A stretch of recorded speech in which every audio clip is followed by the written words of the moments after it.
From the Library of Congress in Washington, D.C.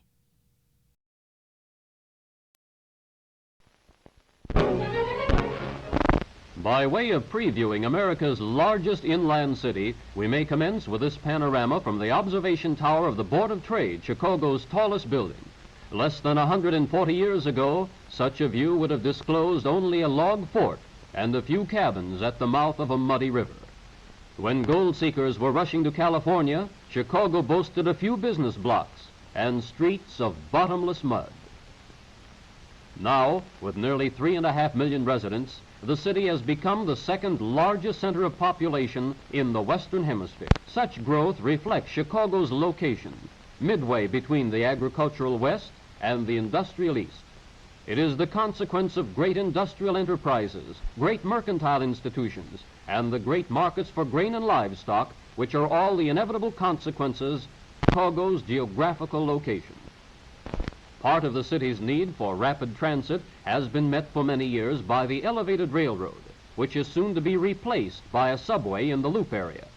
When Chicagoans speak of the Loop, they refer to the central business section of the city, which is enclosed on all four sides by tracks of the elevated railway. Within the Loop along State Street is the richest and busiest retail trading area in the country, and the location of Marshall Field's and other famous department stores. Along LaSalle Street in the Loop is a great concentration of banking and brokerage offices. Here is a greeting for a celebrated visitor. The Chicago Board of Trade has become the world's principal grain market. Certain office buildings are devoted principally to special kinds of business. This one, for example, houses a great number of insurance agencies, while much of its street floor is devoted to the city ticket offices of several railroad lines. Although Chicago today is the world's greatest railroad center, that fact does not diminish its importance as a freshwater port. The site of Chicago's founding was the shore of Lake Michigan, and its 29 miles of lakefront today present a magnificent vista of landscape parks and impressive buildings. Looking westward from the lake, we see the city's towering skyline as it rises above the gleaming facade of Michigan Boulevard.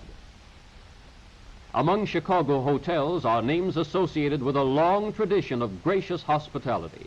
A number of the newer structures are located on the lake shore, both in the central part of the city and in the residential areas to the north and south. Virtually in Chicago's front yard is the magnificent Buckingham Memorial Fountain. Its 134 jets support its claim to be the world's greatest fountain. Centrally located on Michigan Boulevard is the Art Institute with its magnificent statuary, paintings, and ceramics. The Civic Opera Building just west of the Loop provides unsurpassed facilities for famous opera companies and concert artists. Navy Pier is the terminus for Great Lakes passenger liners, and its vast enclosed area houses seasonal exhibitions of interest to sportsmen, yachtsmen, and other lovers of the out of doors. Summer evenings find thousands facing the bandshell in Grant Park to enjoy popular free concerts. Likewise, within reach of the lake breezes is Soldiers Field, the tremendous arena which accommodates vast audiences for sporting events, military displays, and such spectacular demonstrations as fire and police shows. Institutions adjacent to the heart of the city include the famous Adler Planetarium with its astronomical displays, the Field Museum of Natural History, which maintains unique exhibits of animal habitat groups, natural resources, and prehistoric specimens. Here is the Shed Aquarium, which displays some 10,000 species of marine life, including brilliant tropical fish, the walking fish of Africa, and various strange creatures from the deep sea. Stands this replica of old Fort Dearborn, somewhat south of its original location. Here, within a log stockade, may be seen the blockhouses, powder magazine, trading post, and living quarters characteristic of the time of the city's founding in 1803. But this is a big city, and we can't expect to see Chicago in terms of the Loop and the lakefront alone. To cover a wider territory, we may make use of the L, or of the networks of trolley and bus lines which supplement it. A number of the bus services follow the route northward along Michigan Boulevard and the lakeside parkways. What is called the near north side does not begin, however, until we have crossed the Chicago River virtually at the point where Fort Dearborn was built and the original trading posts and settlement were established. This bridge, which may be open to accommodate ships, has a lower roadway for commercial traffic. Not far north of the river stands the old water tower, a landmark and relic of the Great Fire of 1871. On the north bank of the river, almost at the site of the old Wolf Point trading post, is the largest building in the world, measured in terms of floor space. There are, of course, numerous bridges. By this waterway, which provided the nearest access to the headwaters of the Mississippi, the fur traders of long ago launched the traffic which was destined to build a great city. Today, great ships come to Chicago from all the Great Lakes region, and in time of peace, even from overseas. On the river and on the lake beyond, Chicagoans carry on their commerce, and in summer enjoy numerous water sports as well.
One need not own a yacht, however, to enjoy the waters of Lake Michigan, and there's ample testimony to this fact in the thousands who make use of Chicago's miles of lakefront and the numerous well-guarded bathing beaches.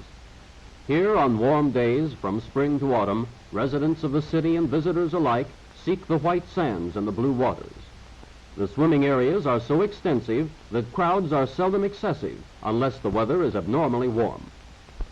Beautifully landscaped parks in every section of the city afford the refreshment of broad lawns and great trees and the quiet waters of lagoons. Here visitors may organize picnics or dine somewhat more luxuriously in a nearby pavilion overlooking the water. And there are rowboats for those who consider yachts too adventurous. In Lincoln Park, one may find numerous specimens of native wildlife, and at the Chicago Zoological Gardens in suburban Brookfield is one of the finest collections in the world. To name the specimens which attract so many thousands of visitors to the zoos would add little to their fascination, but it may be interesting to see how many of them we can identify from our own observation or sheer guesswork.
Attractive drives.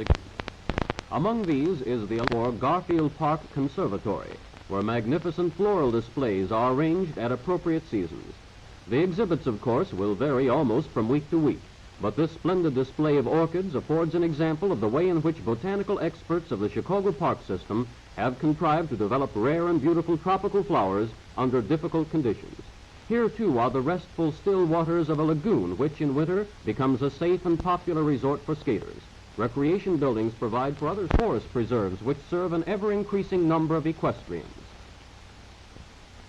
Jackson Park, extensive and beautiful, was the scene a half-century ago of the world-renowned Columbian Exposition, which commemorated the 400th anniversary of America's discovery and signalized Chicago's recovery from the devastating fire of 20 years before.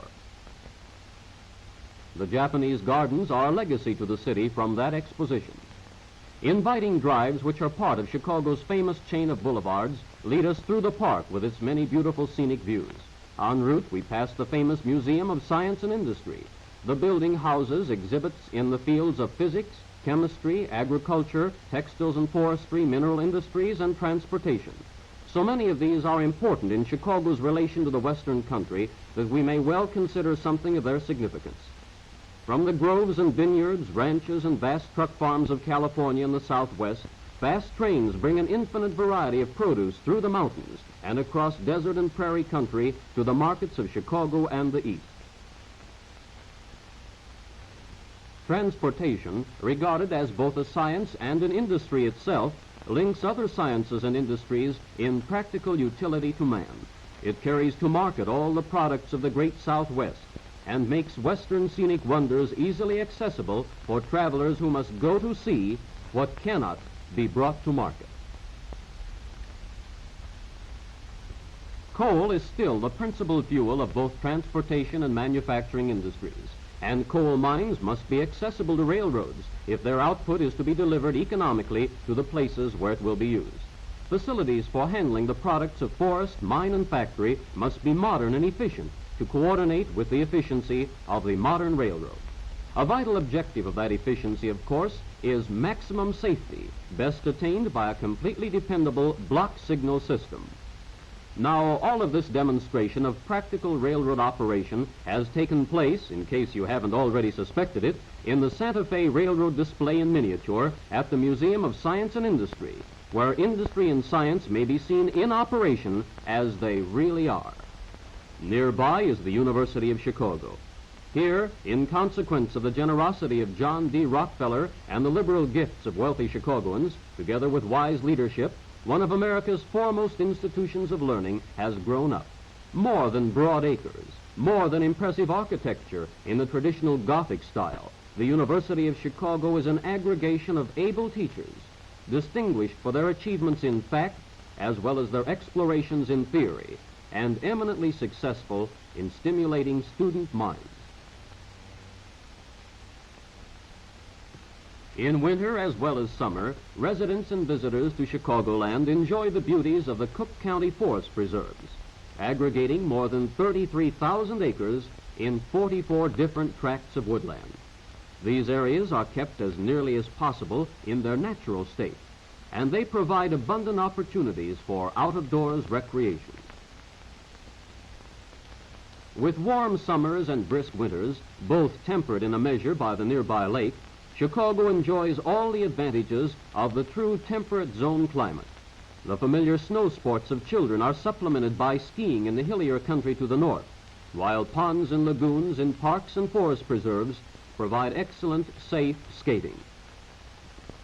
Now suppose we have a look at some of the commercial activity upon which so much of Chicago's livelihood depends. The Union Stockyards are the largest in the world, and the great amphitheater nearby is the scene of the International Livestock Exposition, which has been such an influential factor in stimulating the breeding and scientific feeding of improved meat animals. The stocky, white-faced Herefords here may have come from a Middle Western farm or from some Western ranch to supply the great Chicago packing houses. Transportation by modern freight trains on fast schedules is a factor of the greatest importance in this business.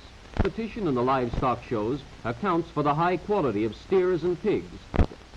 Chicago is also one of the world's greatest produce markets, drawing a very large merchandise from the irrigated lands of the Southwest and from the Pacific coast. Vineyards, now coming at last to claim their true place in the worldwide scheme of things, produce wines equal to the famous vintages of Europe and table grapes of unsurpassability. Shipped in refrigerator cars under carefully controlled temperatures, California grapes reach the Chicago market in prime condition and find prompt sale to waiting buyers. This is still another example of the importance of the railroad in developing a great market. Grapes, however, account for only a tiny fraction of the total business transacted in the famous Southwater Market, center of the wholesale produce business of Chicago. Here, hundreds of carloads of fruits and vegetables are received and sold every day by commission merchants who compete for the business of wholesalers, hotels, restaurants, and grocers. In this area is concentrated the fundamental necessary business of feeding the city and its many outlying communities. Fast transportation is vital to the great mail order houses, whose growth and success have so closely paralleled the city's progress, for their business has always been dependent upon their ability to make prompt delivery of almost anything a buyer can want. Now we go afield again to one of the tracks which participate in Chicago's annual 5-month season of horse racing. Each of the tracks is in operation for 1 month, and all of them are readily accessible for those who enjoy following the races. Unless you've plunged on a tip straight from the feed box, it won't matter a great deal which horse wins. There'll be other races to follow, and they all add up to a lively, pleasant afternoon at the track. Golfers report their delight at the great number of excellent golf courses available to the public throughout the Chicago region. Some are maintained in city parks and forest preserve areas, while a wide variety of others are open on a fee basis and attract enthusiastic patronage. Baseball fans who visit Chicago are assured abundant opportunity for lively enjoyment, for this is the home of famous teams in both the National and American leagues. Almost any day in the season you'll find things happening at the White Sox or the Cubs Park. There's excellent fast transportation to both ballparks from downtown Chicago, and the promise of top-notch baseball when you get there. As for the game, well, any fan can tell this story for himself.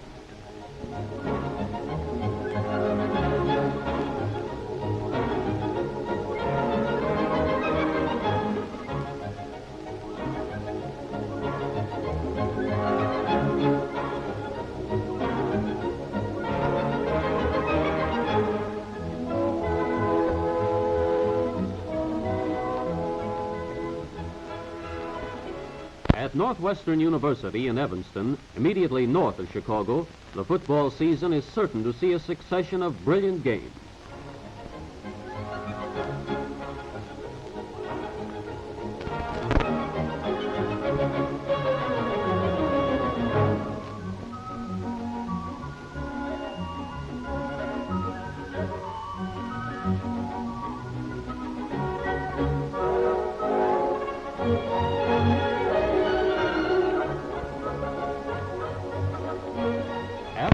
Of course, without the necessity of having attended a game at all, the visitor may crave a sample of Chicago's nightlife. One recognized center for diversion of this kind is Rush Street on the near north side, just north of the Chicago River. Here are numerous well-known restaurants and nightclubs, while the principal theaters and several famous hotels are situated within the loop. Whether it's a nightclub, a theater, or a motion picture that suits you best, you're sure to find the entertainment you're looking for in Chicago.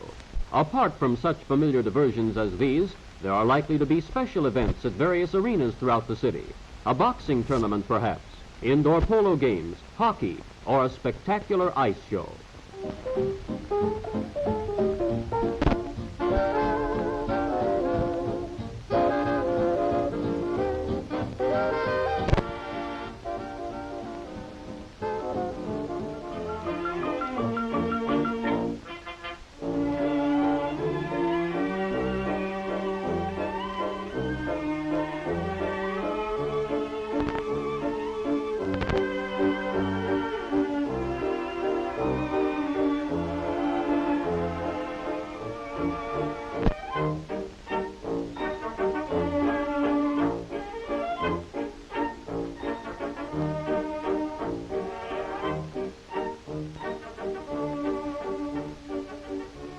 things Americans enjoy most, things to study and too exciting to miss, and the memory lingers on.